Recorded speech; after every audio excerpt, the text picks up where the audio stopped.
Few things in all of sports are as electrifying as the first round knockout, and these are the most consequential and stunning of them all.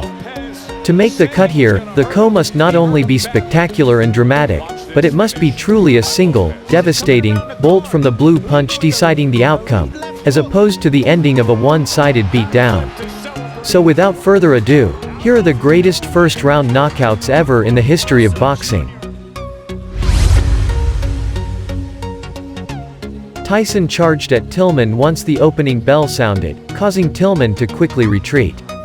Tillman offered very little offense during the fight, instead spending the first minute of the fight circling the ring in an effort to avoid Tyson's powerful punches. Tyson eventually caught up to Tillman and began throwing powerful combinations at Tillman, causing Tillman to clinch several times whenever Tyson would mount a substantial amount of offense. With around 25 seconds left in the round, Tyson trapped Tillman in the corner. Tillman attempted to throw a jab, but Tyson countered with a strong right hand that dropped Tillman to the mat. Tillman remained on his back as the referee counted him out, and Tyson was named the winner by way of knockout at 2:47 of the first round. Tillman now is trying to fight Mike Tyson. He should be doing a lot more movement than he is now. He's allowing Mike Tyson to trap him in the corner. At the Hail Mary right hand, I know I'm going to land it somewhere here.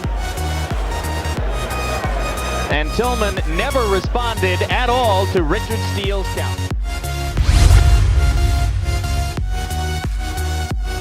Andy Lee is an Irish former professional boxer who competed from 2006 to 2017. He held the WBO middleweight title from 2014 to 2015, and in doing so became the first member of the traveling community to win a major world title. Andy Lee pulled off an unlikely victory over John Jackson in spectacular fashion in New York. Another right hand lands, body shot almost knocks Lee through the ropes. Jackson's power is simply devastating Lee, and there's a perfect right hand counter off the ropes. And Benji Estevez stops the fight. Thinking that Andy still has the power to come back, and with the big heart that he has, exchanges a right hook for overhand right, and down goes Jackson. Estevez didn't bother with a count as Jackson lay face down, twitching on the canvas. Ken Norton had been there, Jerry Cooney wanted to get there. On this day 40 years ago, these two heavyweight giants who were at wholly different stages of their respective careers, met in New York. What followed proved to be disturbingly memorable. Norton, officially 35 years of age, yet possibly older, was an ex-WBC heavyweight champion. The belt never won in the ring. Norton had been to war with all the greats of his era: Muhammad Ali, George Foreman, Larry Holmes, Ernie Shavers, Jerry Quarry, Jimmy Young. Norton had not always won the big fights, yet he showed in the alley fights and in the terrific 15-round epic with Holmes what a great fighter he was. Norton was no paper champion, not after that fight, screamed one prominent U.S. boxing magazine, the article looking back on the Holmes-Norton classic. Cooney came out fast, stunning the pawing Norton with a right hand to the head, and then, in a horrifying blur, Cooney went to work on a swiftly immobilized target. Cooney whipped in some sickening lefts to the head, Norton out of it and slumped in a corner. The referee, Tony Perez, was far too slow in diving in, allowing a defenseless Norton to take at least 3, if not 4 unnecessary shots, hard, damaging shots to the head. It was all over after just 54 seconds of the opening round. To this day, Cooney has a hard time watching the fight, so brutal was his own handiwork. Norton never fought again, whereas Cooney, an international star but one in need of far more experience, was made to wait 13 months before he fought again. When Cooney's next fight did come, it was a world heavyweight title fight with Larry Holmes he was no way near ready or equipped for. The legs of Norton wobble. Norton is hurt in his own corner. Cooney trying to measure him. Misses 2 uppercuts, but scores with combinations of left stance. Norton straight up. Norton is about to drop. Norton is on his knees and finally slumps to the corner. He is not going to get up from this. Now Cooney turns Norton around, and once he does that, he misses those 2 uppercuts. I think it was the last punch he missed. Well, Barry, here we see a lot of punches being thrown, and right here I think the referee should have jumped in. Look at the punches that are being thrown. In his first match of the tournament, Abraham faced Jermaine Taylor on the 17th of October 2009. Arthur was previously supposed to fight Taylor for the undisputed middleweight title, but the fight fell through. Abraham defeated Taylor via a devastating knockout. Taylor was hospitalized with a severe concussion, suffering short-term memory loss, unable to remember details of this bout. Taylor was replaced with veteran Alan Green in the tournament. After being released from the hospital, Taylor released a statement saying that he's doing just fine and wanted to congratulate Abraham on his victory and wish him well in the tournament. Former heavyweight champion Mike Tyson was in attendance and was impressed by Abraham's intensity and determination. As of the end of 2009, the ring has ranked Abraham as the 14th best boxer in the world. On the 5th of March 2010, Abraham was ranked number 8 in the world by Yahoo Sports.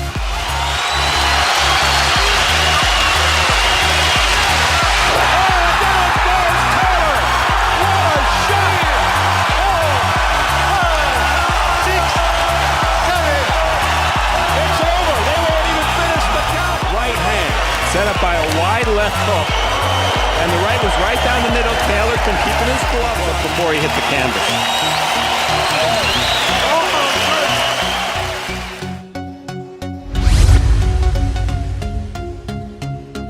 Marciano, 29, faced the world heavyweight champion, 38-year-old Jersey Joe Walcott, in Philadelphia on September 23, 1952. Walcott used his trademark feint to set up his right hand, but Marciano's Susie Q landed first, a powerful right hook causing Walcott to slump to his knees with his arm draped over the ropes. He lay motionless long after he had been counted out, and Marciano became the new world heavyweight champion. At the time of the stoppage, Walcott was leading on all scorecards.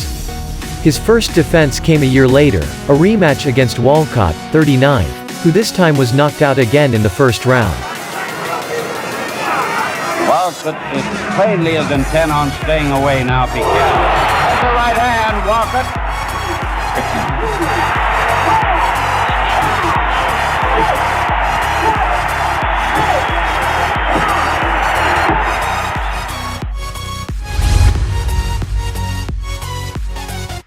Derek Jefferson stood 6 feet 6 inches and 240 pounds, showing devastating power and a willingness to slug it out. HBO spotted Jefferson's fan-friendly style and gave him regular television time, and he kept on winning. His all-time greatest moment came against Maurice Harris on November 6, 1999 at the Convention Hall in Atlantic City, New Jersey. Those two unleashed hell on each other, with Jefferson dropping Harris 3 times, and Harris putting Jefferson on the canvas in their back and forth. There's one uppercut by Jefferson that straightened Harris up, and somehow he didn't go down. Derek uncorked the cleanest left hand you'll ever see and sent Harris straight into unconsciousness. It won Ring Magazine's Knockout of the Year, and frankly it is one of the single greatest one-punch shots I have ever seen. And Jefferson comes out. Can he stay on his feet? Oh, that's it. Oh, what a left hook shot! Oh, no count necessary. Went to the body when nothing else was open, and that left hook was just good night. Because Numa used to straight up throwing the left hook, and there it was. And he was hurt, Jefferson. Yeah, he was hurt. He was hurt. Good night, Maurice.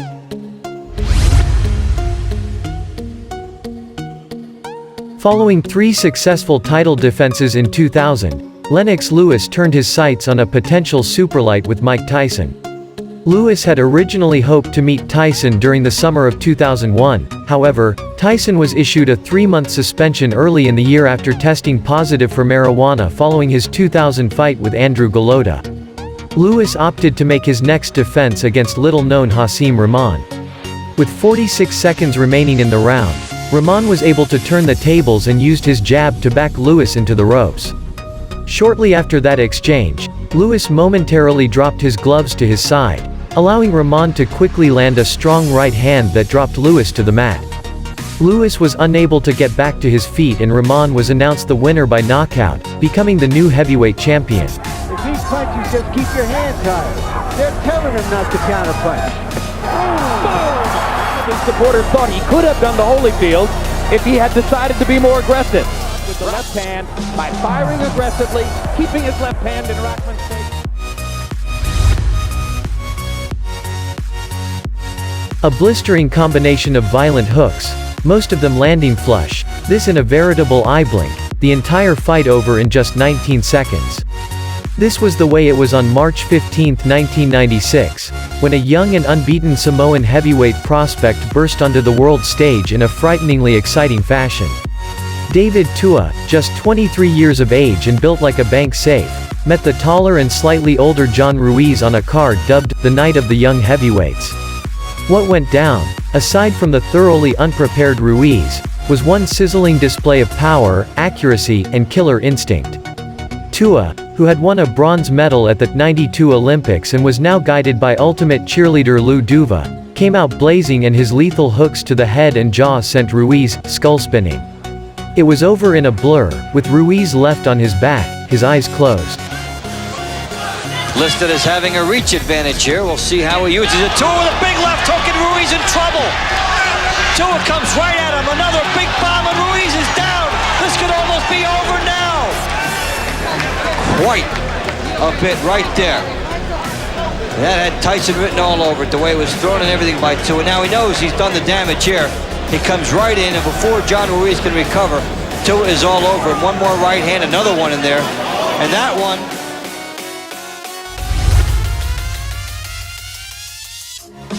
On February 22, at the Venetian Resort in Macau, marvelous Marvin Sansona landed such a punch on Akifumi Shimoda.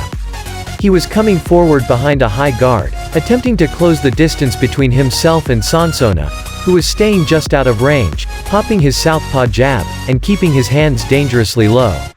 Shimoda had been landing the more telling punches from start. Sansona was relaxed, moving around like a man with all the time in the world. Just as it looked as though Shimoda had trapped him in a corner, Sansona snapped out a jab.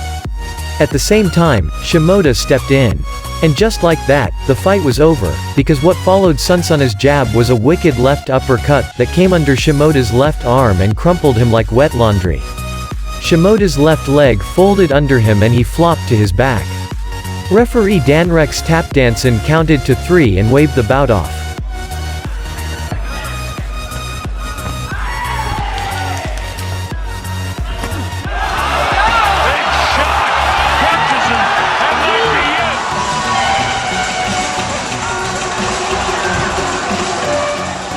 Devastating it was.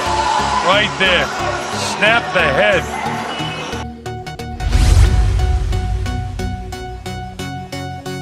Roberto Duran had captured the WBA super welterweight title after defeating the reigning champion Davey Moore on June 16, 1983.